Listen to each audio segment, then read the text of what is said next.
Tako ima manj kot odstotek najpremožnejših na svetu v lasti kar polovico vsega svetovnega premoženja. Po drugi strani pa ima 70% svetovnega prebivalstva manj kot 3% svetovnega premoženja. In večina teh se komaj prebija skozi vsakdanje življenje, kjer so ujeti v začaran krog dolgov. V takšnih primerih jim brezplačno pravno pomoč nudi Zavod PIP v Mariboru. Glede na svetovanja in glede na dosedanja leta izkušenj pri pravnem svetovanju lahko rečem, da se problem revščine poglablja, da se brezplačnemu pravnemu svetovanju zateka vse več občanov, da se za postopke osebnega stečaja odločajo zadnje čase predvsem tudi tisti, ki imajo samo nekaj tisoč evrov dolga. Medtem ko smo morda pred leti zabeležili bolj, v podatkih, da se za osebni stečaj odločil nekdo, ki je imel nekaj 10.000 evrov dolga. Prosilcev brezplačne pravne pomoči je iz leta v leto več. V letu 2017 smo pravno svetovali skupno okoli 1500 ljudem. Pri velikem deležu teh iskalcev pomoči oziroma vprašanj, s katerimi se pojavljajo pri nas, gre za socialno šibkejše osebe. Ti se soočajo s finančno stisko pri odplačevanju vsakodnevnih življenjskih stroškov. Izračuni statističnega urada, ki temeljijo na letnem neto razpoložljivem dohodku gospodinjstva brez dohodka v naravi, temu samo pritrjujejo. V letu 2015 je bilo kar 280.000 takšnih oseb, ki so živele v gospodinjstvih pod pragom tveganja revščine in le 14.000 oseb, ki so živele v gospodinjstvih z visokim dohodkom, kar znese več kot 36.000 evrov letno.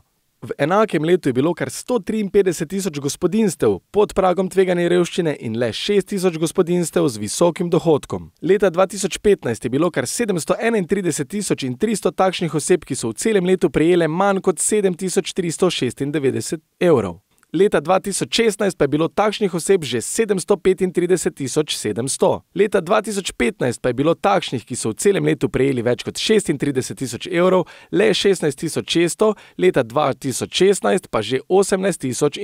Država z dvigom socialne pomoči na 385 evrov nekoliko gasi stisko socialno ogroženih, nikakor pa je ne rešuje. Vemo, kakšni so življenjski stroški, je ta znesek tudi 385 evrov, glede na to, da moraš preživeti, plačati vse stroške bivanja, hrane, obleke in še kaj drugega.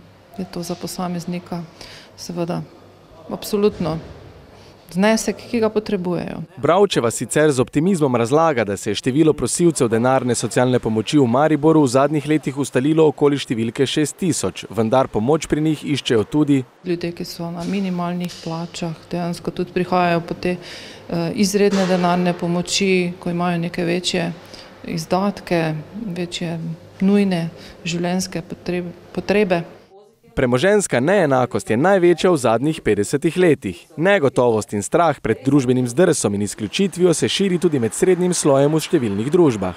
Krepi se občutek, da nosijo breme krize, ki je niso zakrivili, medtem ko je videti, da je bilo tistim z visokimi prihodki prizaneseno.